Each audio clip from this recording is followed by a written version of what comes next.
Welcome to Unmanned Aircraft System Basics Module. This Basics Module is designed for those who want to have a brief overview or are looking to enter the civilian and military market.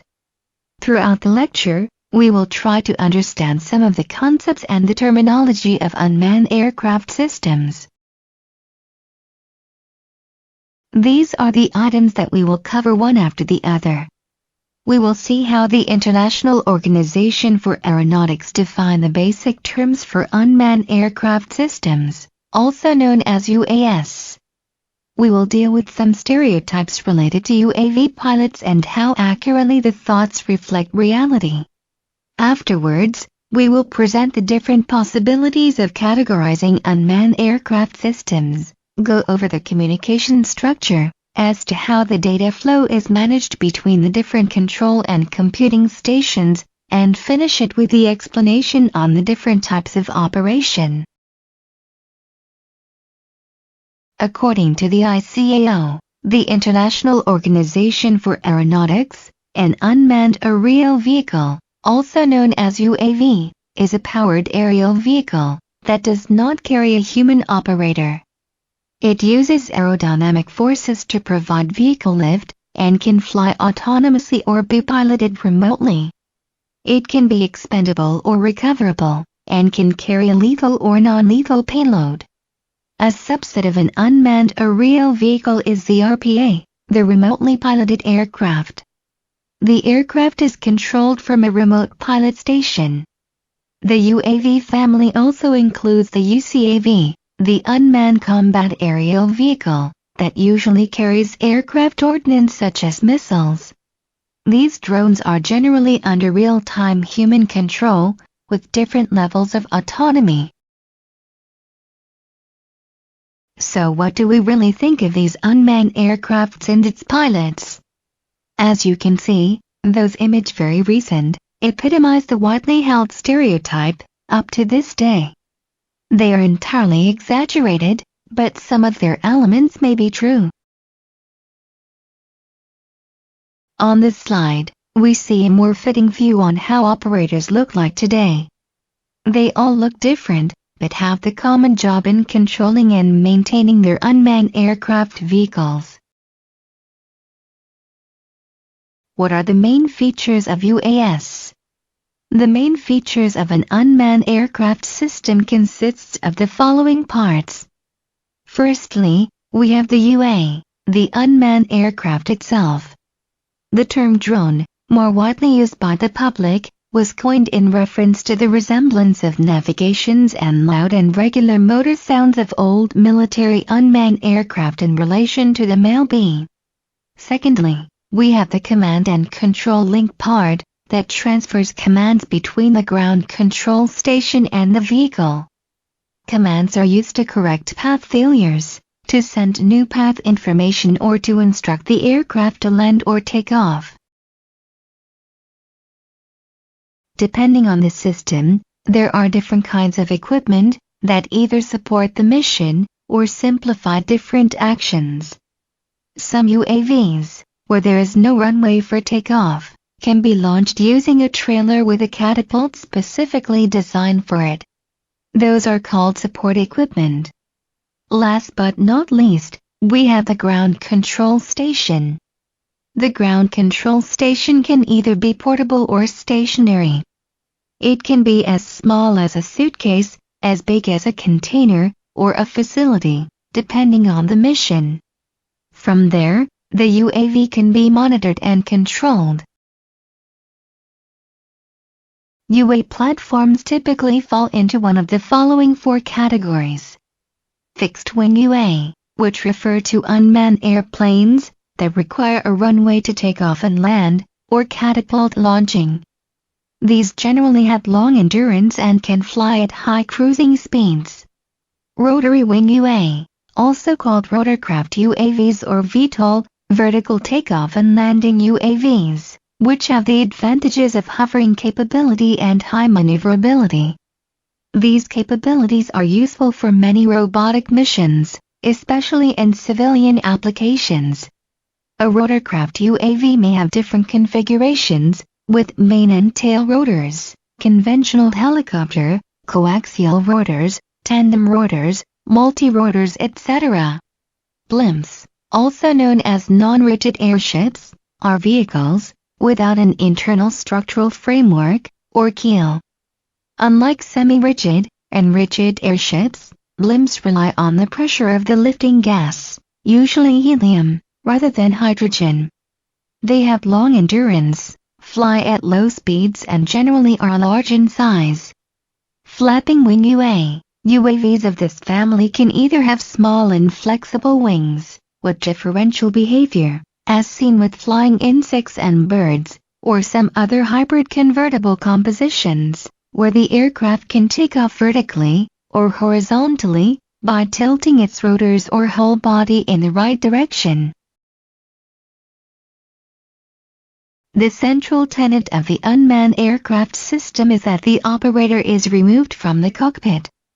Nevertheless, there are three forms of control types that an operator may exert over the aircraft. Firstly, there is the ground control. Ground control means that the aircraft needs constant input from the operator. Nowadays, very few modern UAVs fly with purely remote control. The trend is going towards more autonomous systems. Secondly, there are semi-autonomous aircrafts. Semi-autonomous aircrafts only require GC input during critical sections of the flight, such as takeoff, landing, weapons deployment, and some evasive maneuvers.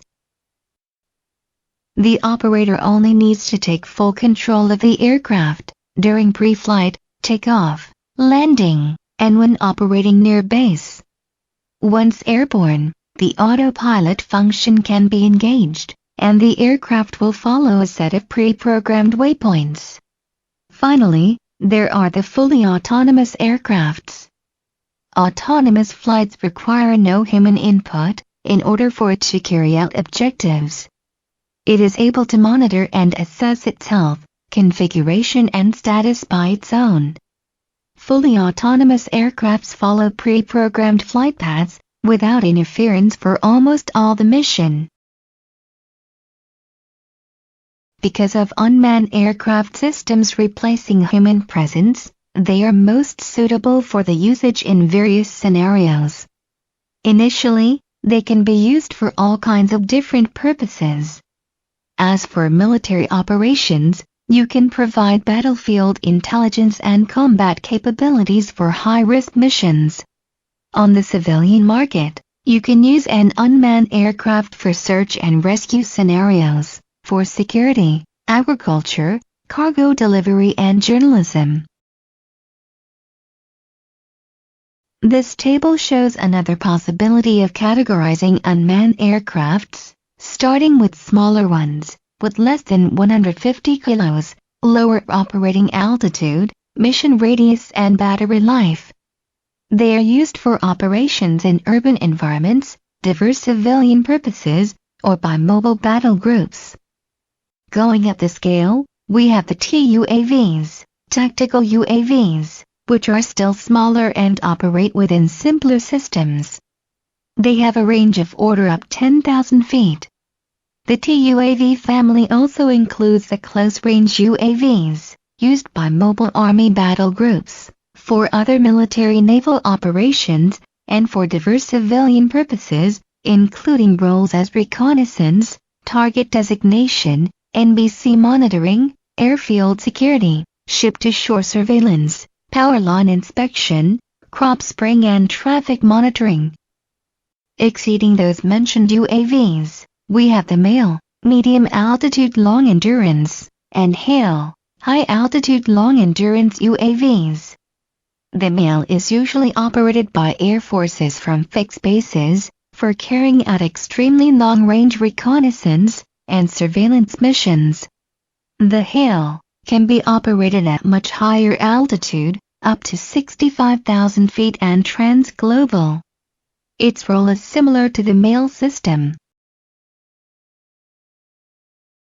We start with some examples to each of the size classifications, in order to give you a brief overview. Here we have the micro UAV, the Ariane Scout.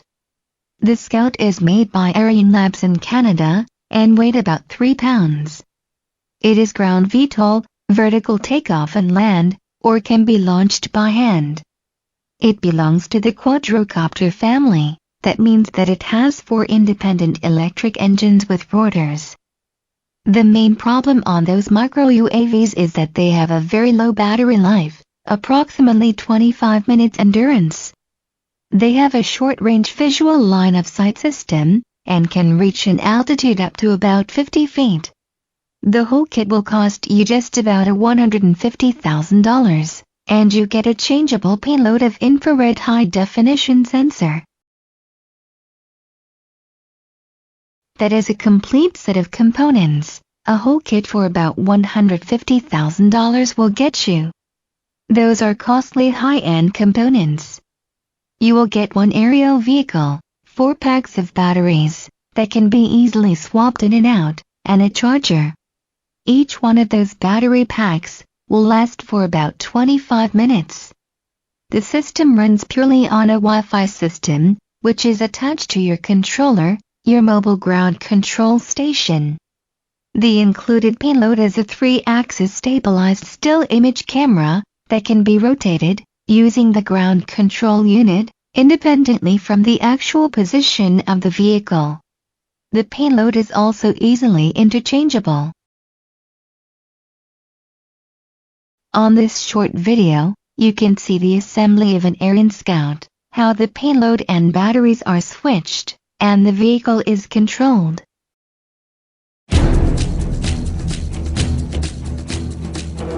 This is the Ariane Scout, a man-packable, easy-to-use unmanned aerial vehicle. Weighing just over 3 pounds, the Scout can be deployed from a backpack in under 2 minutes. Featuring a patent-pending touchscreen interface, a single user can pilot the system beyond line of sight while remaining focused on a mission.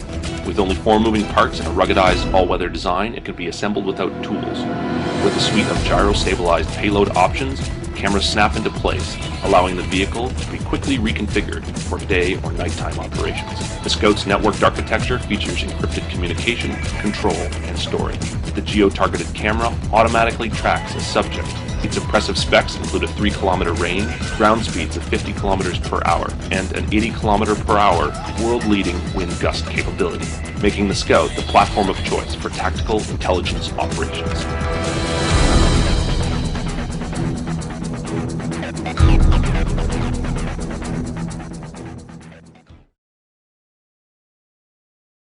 Stepping up the scale, we move on to the slightly larger platform, called the Arcturus T20, the largest of the family of Arcturus products.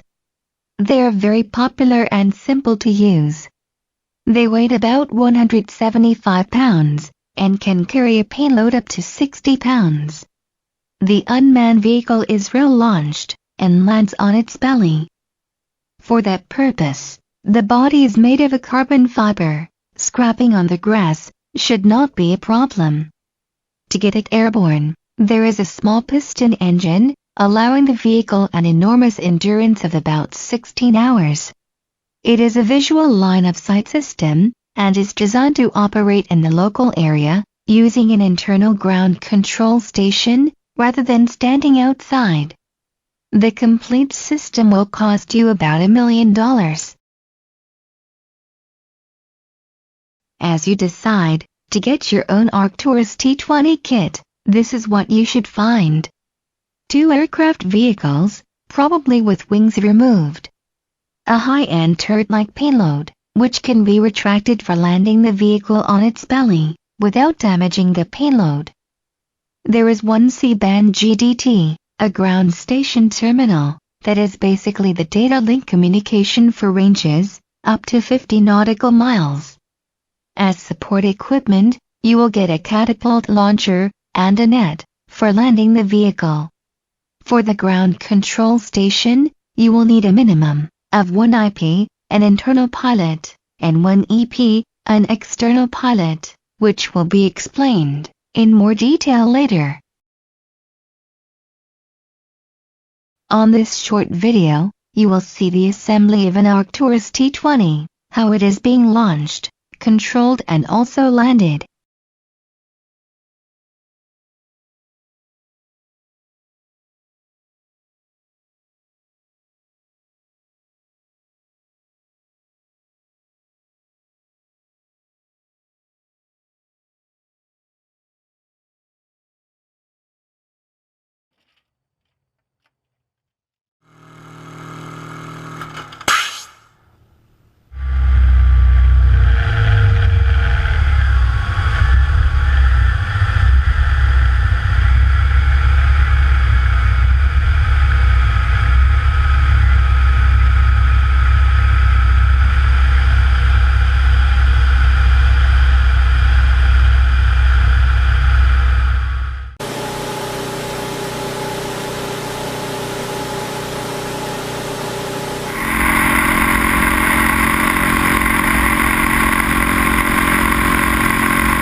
Onto the large-scale systems, we also found an interesting example.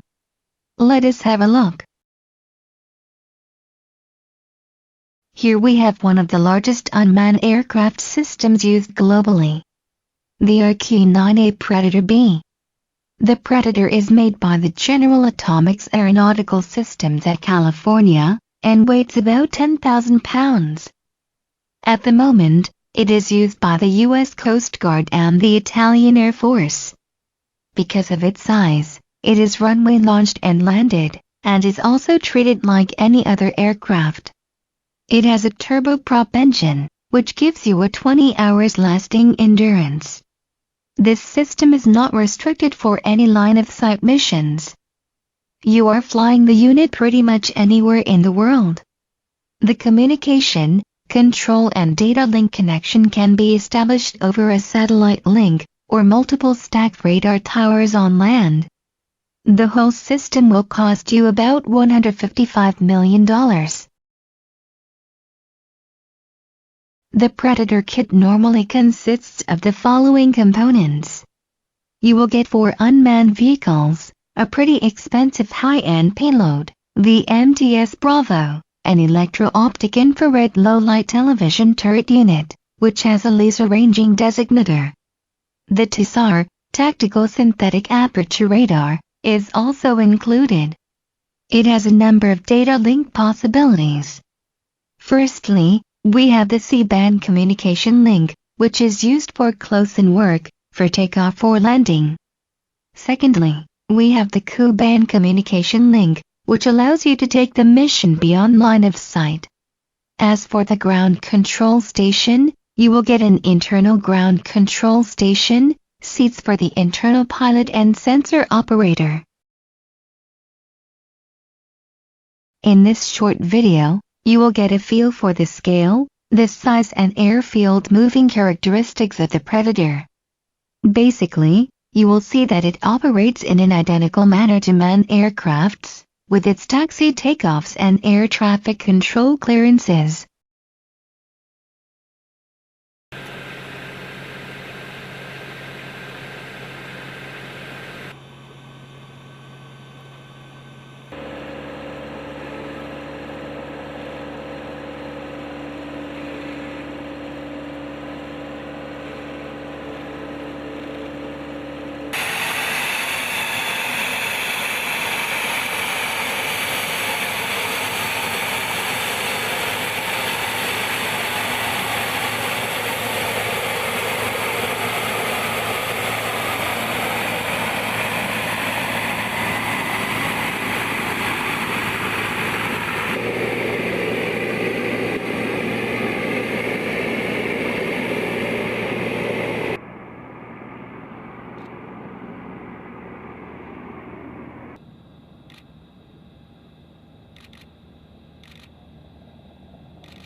Now, let us see how the communication system structure looks like in an unmanned aircraft system. On the left-hand side, we have the ground control station, the op cell, or the MC, mission command element. Connected to it, via fiber optics, we have a satellite link to the aircraft, or beyond the line of sight link. The outgoing commands sent from the link are called CL, command link, and the incoming data from the payload of the aircraft are called RL, return link. The airplane on the right side is launched and landed by a team called LRE, the launch recovery element, that is a small deployed team of engineers, pilots and operators. They refuel the aircraft, rearm it, get it airborne and would use the line of sight link to control it. The line of sight data link for commands is traditionally known as UL, uplink, and for payload information back on the same line of sight, DL, downlink. The downlink can also be received by the ground team using a rover, which is kind of a handheld video monitor.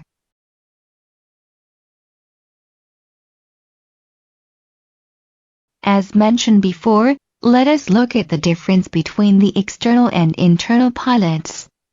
The external pilots, EP, as shown on the left-hand side, are normally responsible for takeoffs, landings, and any visual line of sight's control missions. The internal pilots, IP, operate and navigate the UAV during the en route, during the mission, and return phase of flight, from an internal ground station, usually an air-conditioned container. Next to him, normally, there is a sensor operator controlling and receiving data from the payload. Those pilots operate the vehicle for completely different line of sight missions and purposes. So both are indispensable for an unmanned aircraft system mission. On this slide, we want to concentrate ourselves on the different levels of interoperability, the degrees of control the operator or the station has over the unmanned aircraft.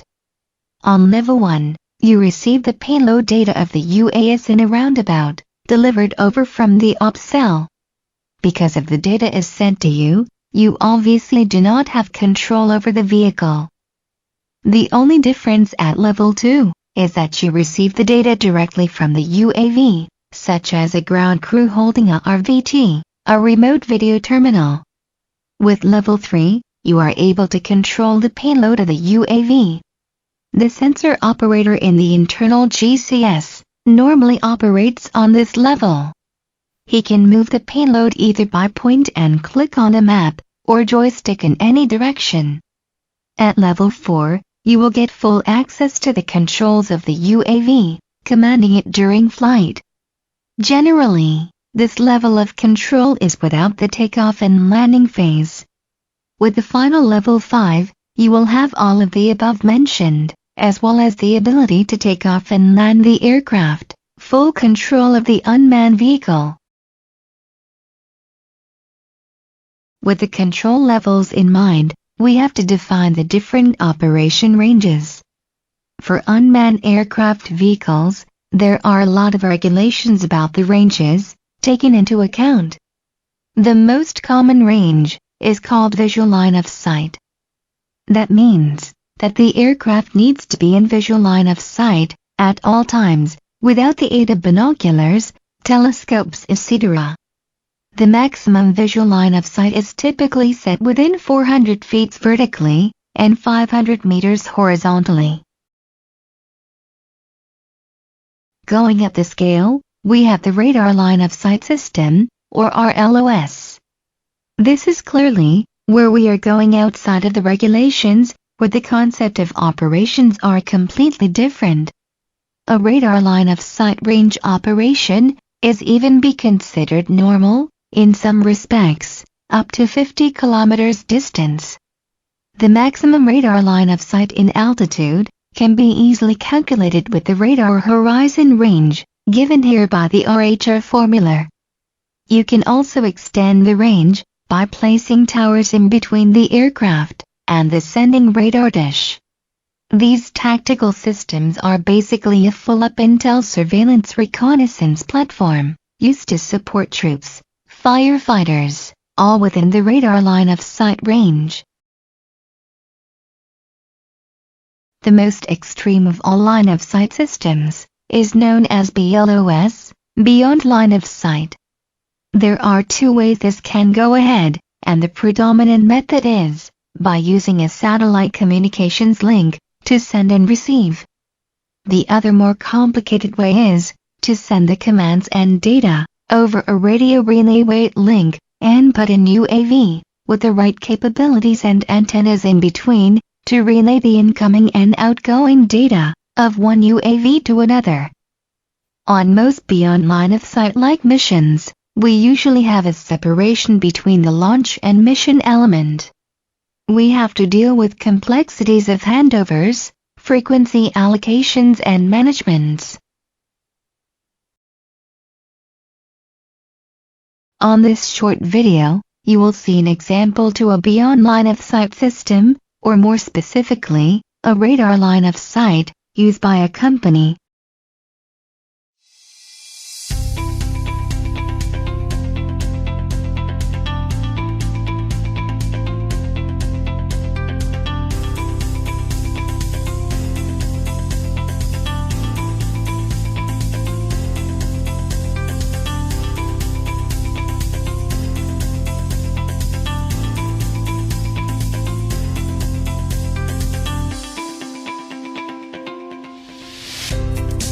This is the Zeus radar system. It's a fully coherent X-band solid-state radar system based on FAA certified technology for airborne weather detection.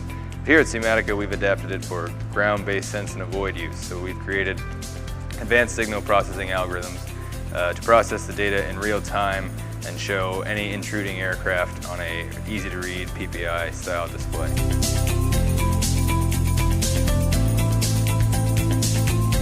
Alright, so this is the Apollo air traffic monitoring system. It consists largely of an ADS-B receiver, which will pick up any aircraft equipped with ADS-B transmitters within the operational zone of the UAS. It will relay that information to a computer equipped with the Falcon View mapping software. The software will show the locations, altitudes, and headings of any aircraft in the area, giving you enhanced situational awareness. So as a bonus feature, you can integrate an AIS receiver into the system so that any marine traffic present within the area will be shown on the map as well. Currently, the Zeus radar system is limited to a 120-degree sector scan, which limits its applicability to broad surveillance applications. So Seamatica is working on modifying the hardware to enable a full 360-degree scan, making it a much better tool for ground-based sense and avoid.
To sum it all up, what are the current and future problems and advantages we have to face with unmanned aircraft systems? At the moment, we have a lack in trained Air Force pilots, because of UAS being a relatively new technology. Not to mention that we will probably have more UAS operators than manned air crew members because of the increase in areas of operations and missions for unmanned aircrafts, thus increasing the air traffic. In other words, more efficient, better and safe integration of unmanned vehicle systems are needed. Considering that UAVs get more autonomous, there will be only one person in need to supervise multiple unmanned vehicles during missions. With the development of more complex unmanned vehicle systems, longer, more complicated and challenging missions can be targeted. That is it for the lecture on unmanned aircraft systems. Thank you for your attention.